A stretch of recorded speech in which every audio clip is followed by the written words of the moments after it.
বন্ধুরা, আমরা এই যে পৃথিবীতে বাস করি, এখানে সব ধরনের মানুষ আছেন। ভালো, মন্দ, আস্তিক, নাস্তিক, শান্ত এবং রাগী। আমাদের জীবনে চলার পথে এই সব রকম স্বভাবের মানুষের সঙ্গে রাগী স্বভাবের মানুষও প্রচুর আছেন। রাগ হওয়াটা একটা স্বাভাবিক প্রক্রিয়া, যা আমাদের সবার সাথেই ঘটে। কোনো কারণে রাগ হলে সেই রাগ নিয়ন্ত্রণ করাটাও আমাদের হাতেই থাকে। আপনারা নিশ্চয়ই জানেন যে অতিরিক্ত রাগ আমাদের শারীরিক ও মানসিক স্বাস্থ্যের জন্য ক্ষতিকর। যখনই আমরা রেগে যাই, আমাদের শরীর এক ধরনের রাসায়নিক নিঃসরণ করে, যা আমাদের হজম প্রক্রিয়া, ঘুম এবং মস্তিষ্কের কার্যকলাপকে ব্যাহত করে। বন্ধুরা, যদি আপনি মাঝে মাঝে কোনো নির্দিষ্ট কারণে কোনো ভুল হলে রাগ করেন, তাহলে তা স্বাভাবিক। কিন্তু কিছু মানুষ আছেন যাদের রাগ করাটা অভ্যেসে পরিণত হয়। না চাইলেও তাদের বারবার রাগ আসে।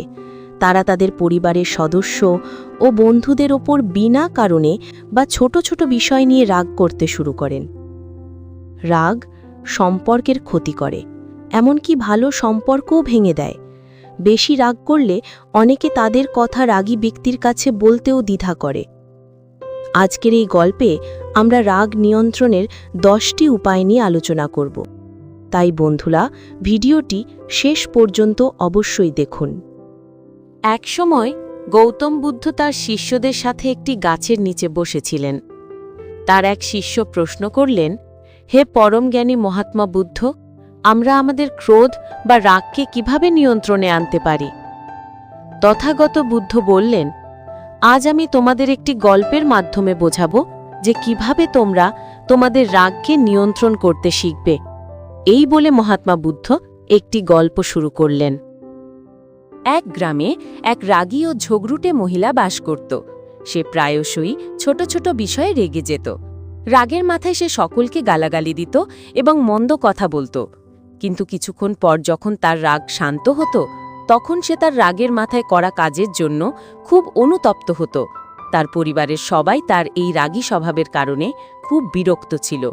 সেই বাড়িতে সবসময় ঝগড়া ও অশান্তির পরিবেশ লেগে থাকত। তার এই রাগী স্বভাবের কারণে প্রতিবেশীরাও তাকে পছন্দ করত না। মহিলাটি নিজেও জানত যে তার রাগী স্বভাবের জন্য কেউ তাকে পছন্দ করে না। কিন্তু যখনই তার রাগ আসত, তখন সে নিজেকে খারাপ কথা বলা থেকে আটকাতে পারত না। সে নিজেকে নিয়ন্ত্রণ করতে পারত না এবং যা মনে আসত তাই সামনে থাকা ব্যক্তিকে বলে দিত। একদিন একজন সাধু সেই মহিলার দরজায় ভিক্ষা চাইতে এলেন। সাধু শান্ত স্বরে বললেন, আমায় কিছু ভিক্ষা দেবে মাতা? যখন মহিলাটি এই আওয়াজ শুনল, সে খুব খুশি হল। মনে মনে সে ঠিক করে নিল যে আজ সে তার সব সমস্যা এই সাধু মহাত্মাকে জানাবে এবং তিনিই তার সমস্যা দূর করবেন।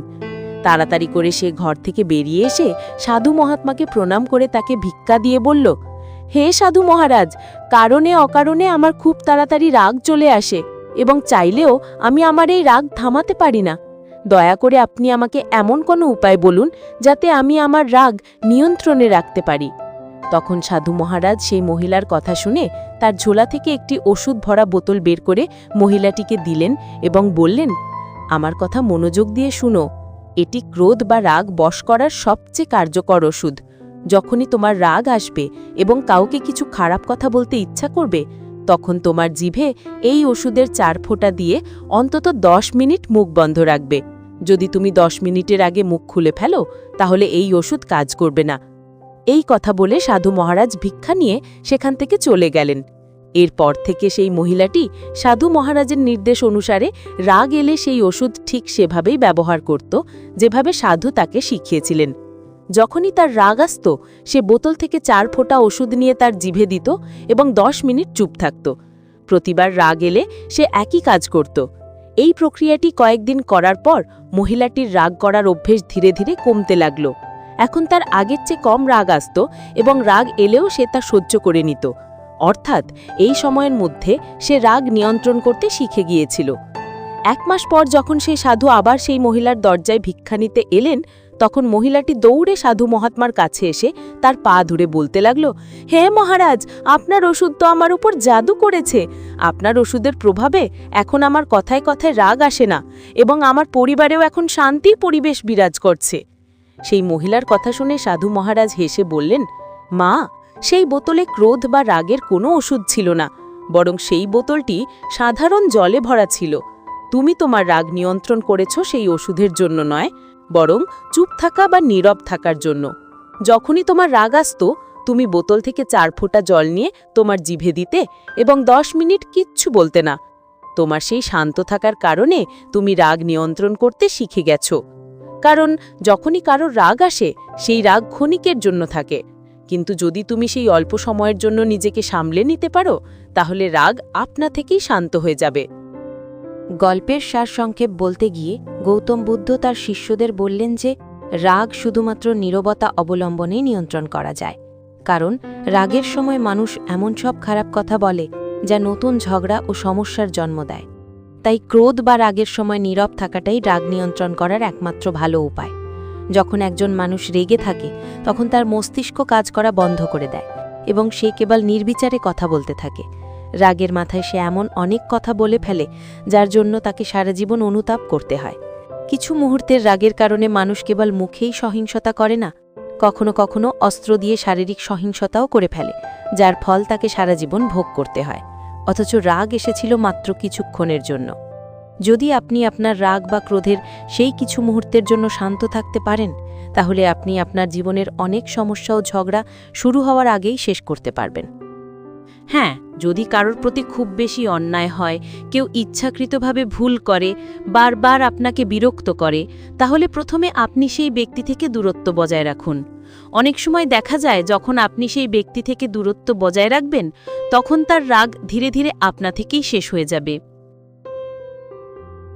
বন্ধুরা, রাগ শান্ত করার আরও 10টি কার্যকর উপায় বলছি। এই উপায়গুলো যদি আপনারা জানতে ও বুঝতে পারেন, তাহলে সহজেই রাগ নিয়ন্ত্রণ করতে শিখবেন। 1. কিছু কথা বলার আগে চিন্তা করুন। এটি রাগ নিয়ন্ত্রণের জন্য অত্যন্ত জরুরি। প্রথমে বোঝার চেষ্টা করুন যে বিষয়টি নিয়ে আপনার রাগ হচ্ছে, সেখানে রাগ করাটা কি সঠিক না ভুল। যদি আপনার মনে হয় যে রাগ করলে জিনিসটা ঠিক হয়ে যাবে, তাহলে তা একেবারেই ভুল। রাগ করলে জিনিস ভালো হয় না, বরং আরও খারাপ হয়। এমন পরিস্থিতিতে একটু ভেবেচিন্তে, পরিস্থিতি বুঝে ভালোবাসার সাথে কথা বলার চেষ্টা করলে হয়তো আপনার বিগড়ে যাওয়া কাজও ঠিক হয়ে যাবে। তাই যখনই আপনার রাগ আসুক, রাগ করার আগে একবার ভাবুন, এখানে আমার রাগ করা উচিত কিনা। যদি আপনি আমার এই কথাটি অনুসরণ করেন, তাহলে আমি নিশ্চিত যে আপনি অনেকটাই আপনার রাগ বশে আনতে পারবেন। যদি আপনার কারো ওপর রাগ আসে, তাহলে কথা বলার আগে ভেবে নিন যে আপনি কি কোনো ভুল কথা বলতে যাচ্ছেন না তো। রাগ ক্ষণিকের জন্য আসে এবং চলে যায়, কিন্তু বলা খারাপ কথা ক্ষণিকের জন্য হলেও ব্যক্তির কানে বিঁধে যায় এবং সরাসরি তার মস্তিষ্কে স্থায়ী জায়গা করে নেয়। তখন তা সহজে দূর হয় না, সহজে শেষও হয় না। রাগের মাথায় আপনি যে কথাগুলো বলেছেন, সেগুলো তো সবসময় থেকেই যাবে। রাগ কিছুক্ষণ পর শান্ত হয়ে যাবে এবং আপনার রাগ শান্ত হবার সাথে সাথে আপনার খুব অনুতাপ হবে। আপনার মনে হবে যে রাগের মাথায় আমার এমন করা উচিত ছিল না, কিন্তু আমি করে ফেলেছি। এমন অবস্থায় আপনি কিছুই সামলাতে পারবেন না। যা হওয়ার ছিল তা তো হয়েই গেছে, কেবল অনুতাপই আপনার সঙ্গী হবে। রাগের মাথায় ঘনিষ্ঠ সম্পর্কগুলোও খুব দ্রুত ভেঙে যায়, কারণ আমরা একে অন্যের কথা শুনতেই চাই না। আমরা আমাদের কথা বলতে থাকি এবং সামনের জন তার কথা বলতে চায়। তাই সম্পর্ক বাঁচাতে হলে একজনকে তো শান্ত থাকতেই হবে। যদি আপনি শান্ত থেকে সামনের জনের রাগী কথাগুলো শুনে নেন, তাহলে তার রাগ আপনার থেকেই ধীরে ধীরে ঠান্ডা হয়ে যাবে।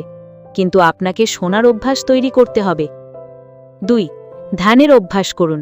রাগ নিয়ন্ত্রণের সবচেয়ে গুরুত্বপূর্ণ উপায় এটি। রাগ নিয়ন্ত্রণ করার জন্য আপনাকে প্রতিদিন ধ্যান করার অভ্যাস করতে হবে। প্রতিদিন আপনি ধ্যানে বসুন। যদি আপনি ধ্যানে বসেন, তাহলে আপনার শরীরে হরমোনের প্রবাহ সঠিকভাবে হতে থাকবে এবং যখন আপনার শরীরে হরমোনের প্রবাহ সঠিকভাবে হবে, তখন আপনার রাগ আপনা থেকেই আপনার বশে থাকবে, অর্থাৎ নিয়ন্ত্রণে থাকবে। কারণ ধ্যানের অলৌকিক উপকারিতা রয়েছে। ধ্যান করলে অনেক রোগ আপনার শরীর থেকে আপনার থেকেই সেরে যায়। ধ্যানে আপনাকে কেবল নির্জনে চুপচাপ বসে থাকতে হবে।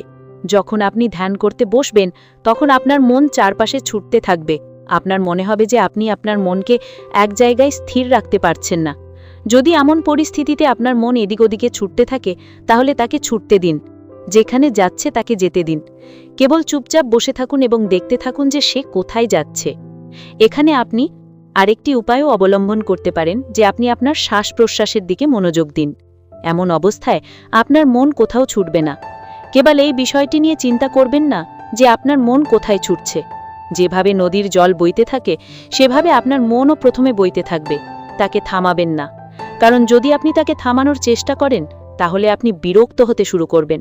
শান্ত এবং চুপচাপ আপনাকে বসে থাকতে হবে এবং দেখতে হবে যে আপনার মন কোথায় কোথায় ছুটছে। আপনার ধীরে ধীরে ধ্যান করার অভ্যাস গড়ে উঠতে শুরু করবে এবং কিছুদিন পর আপনি অনুভব করবেন যে এখন আপনার চিন্তা শান্ত হচ্ছে। আগে আপনার মন যত ছুটত এখন তত ছোটে না। ধীরে ধীরে এই অভ্যাস করার মাধ্যমে আপনার মানসিক অস্থিরতাও শান্ত হতে শুরু করবে এবং পরে আপনি একটি সুখকর এবং শান্তির অনুভূতি লাভ করবেন। তাই যদি আপনার রাগ আসে তাহলে আপনার ধ্যান করার অভ্যাস অবশ্যই গড়ে তোলা উচিত। রাগ না এলেও তবু আপনার ধ্যান করা উচিত, কারণ ধ্যানের অলৌকিক উপকারিতা রয়েছে। 3. রাগ এলে জায়গা বদলান।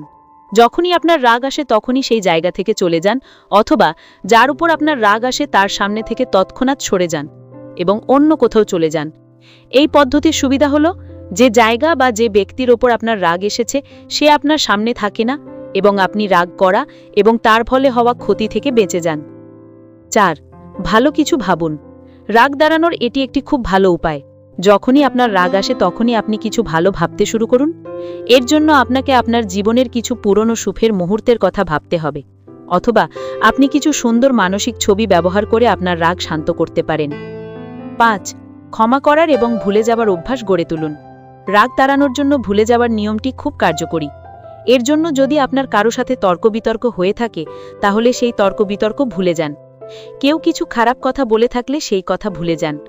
যদি কারো দ্বারা এমন কিছু ভুল হয়ে থাকে যা ক্ষমা করা যায় তাহলে আপনি তাকে সঙ্গে সঙ্গে ক্ষমা করে দিন। যদি আপনি এই নিয়মটি গ্রহণ করেন তাহলে বিনা কারণে রাগ করা থেকে বাঁচতে পারবেন এবং মানুষের চোখে আপনি একজন ভালো ব্যক্তির ছবিও তৈরি করতে পারবেন। হ্যাঁ, যদি কোনো ব্যক্তি ইচ্ছাকৃতভাবে ভুল করে তাহলে তাকে ক্ষমা করার পরিবর্তে সেই ব্যক্তি থেকে দূরত্ব তৈরি করুন। 6. আপনার খারাপ অভ্যাসগুলো ত্যাগ করুন। যদি আপনি তামাক, মদ্যপান বা নেশাজাতীয় দ্রব্য সেবন করেন তাহলে অবিলম্বে সেগুলো ত্যাগ করুন, কারণ এই সব জিনিস রাগ বাড়ানোর কাজ করে। এছাড়া এই সব জিনিস আপনার স্বাস্থ্যের ওপরও খারাপ প্রভাব ফেলে।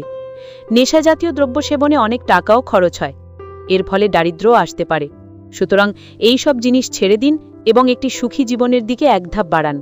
কারণ একবার যদি কোনো ব্যক্তি এই জিনিসগুলোর জালে জড়িয়ে পড়ে তাহলে তা ছেড়ে দেওয়া খুব কঠিন হয়ে পড়ে, কারণ এই নেশাজাতীয় জিনিসগুলো ব্যক্তিকে নিজের বশে নিয়ে নেয়। আজকাল মদ্যপানের কারণে অনেক পরিবার ধ্বংস হচ্ছে, কারণ মানুষ মদ্যপান করে এসে তাদের স্ত্রীদের ওপর, তাদের সন্তানদের ওপর রাগ দেখায় বা সব জায়গার গালাগালি করতে থাকে। ফলে তাদের বাড়িতে অশান্তির পরিবেশ বজায় থাকে।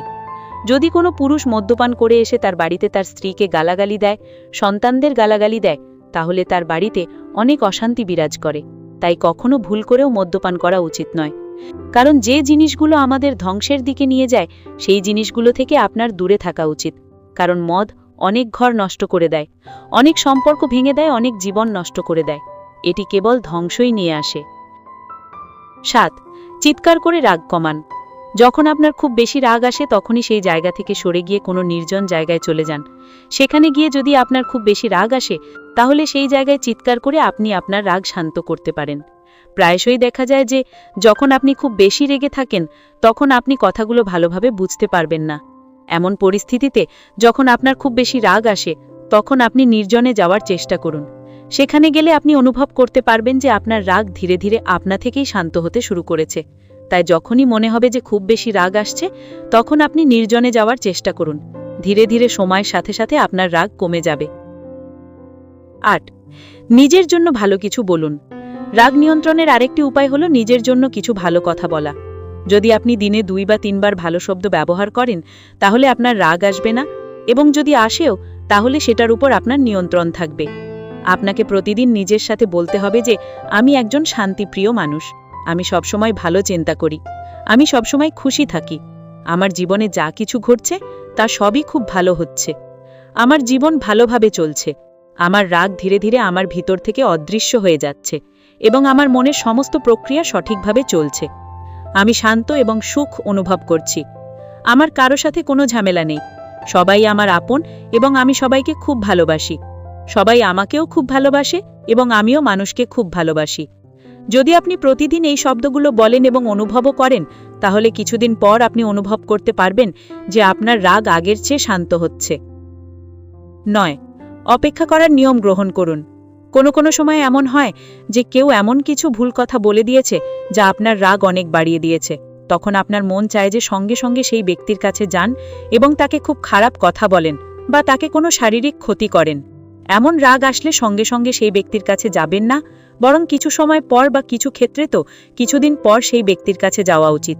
কারণ আপনার এমন করার ফলে সময়ের সাথে সাথে আপনারও রাগ এবং সামনের জনেরও রাগ ধীরে ধীরে শান্ত হতে শুরু করবে এবং আপনি কোনো ভুল কাজ করা থেকে বেঁচে যাবেন। তাই অপেক্ষা করার নিয়মটি অবশ্যই গ্রহণ করুন। 10. সবসময় ইতিবাচক চিন্তা করুন এবং ইতিবাচক কাজও করতে থাকুন। ব্যক্তির সবসময় ইতিবাচক হওয়া উচিত। যখনই রাগ আসে তখনই সঙ্গে সঙ্গে কিছু ভালো ভাবতে শুরু করুন। যেমন আপনি ভাবতে পারেন যে সামনের জনের এখনো ততটা বুদ্ধি নেই যে সে আপনার উপর রাগ করছে, আপনি তার চেয়েও বুদ্ধিমান। এবং সত্যি, যে ব্যক্তি বুদ্ধিমান হয় সে দ্রুত রাগ করে না। সে বোঝে যে রাগ করার মতো বুদ্ধি এখনো রাগ করা ব্যক্তির কাছে নেই। কারণ আপনি তো বুদ্ধিমান, আপনার রাগ করা উচিত নয়। সামনের জন কম বুদ্ধিমান, রাগের পরিবর্তে আপনার উচিত তাকে একবার ভালোবাসার সাথে বোঝানো। আপনার প্রেমময় এবং ভালো কথা সেই ব্যক্তির রাগ অবশ্যই শান্ত করে দেবে। তাই সবসময় ইতিবাচক কথা বলা উচিত এবং ইতিবাচক কাজও করতে থাকা উচিত। যখন আপনি ইতিবাচক কাজ করেন, অর্থাৎ ভালো কাজ করেন, তখন আপনার শক্তি ভালো থাকে, আপনি ভালো অনুভব করেন। যখন কেউ নেতিবাচক এবং ভুল কাজ করে, তখন তার মনে সবসময় নেতিবাচক ভাবনাগুলোই ঘুরপাক খেতে থাকে। আর যে ব্যক্তির মনে নেতিবাচক ভাবনাগুলো উঠবে, তার রাগ আসাটা অনিবার্য। সুতরাং যদি আপনি ভালো চিন্তা করেন এবং ভালো কাজ করেন, তাহলে আপনি রাগ থেকে অনেকটাই সুরক্ষিত থাকবেন। অথবা এটাও বলা যেতে পারে যে রাগ আপনার নিয়ন্ত্রণে থাকবে। বন্ধুরা, আশা করি এই গল্প থেকে আপনি একটি ভালো শিক্ষা পেয়েছেন। গল্পটি আপনার কেমন লাগলো আপনাদের মন্তব্য অবশ্যই জানান এবং একই সাথে এই গল্পটি আপনার বন্ধুদের সাথেও শেয়ার করুন, যাতে তারাও এই গল্প থেকে কিছু শিখতে পারে। এবং অবশ্যই আমাদের চ্যানেলটি সাবস্ক্রাইব করে রাখুন, যাতে পরবর্তী ভিডিও আসার সাথে সাথেই আপনি নোটিফিকেশন পেয়ে যান। তাহলে আজ আসি বন্ধুরা, খুব তাড়াতাড়ি দেখা হবে আপনাদের সঙ্গে আবার একটি নতুন গল্পের সাথে।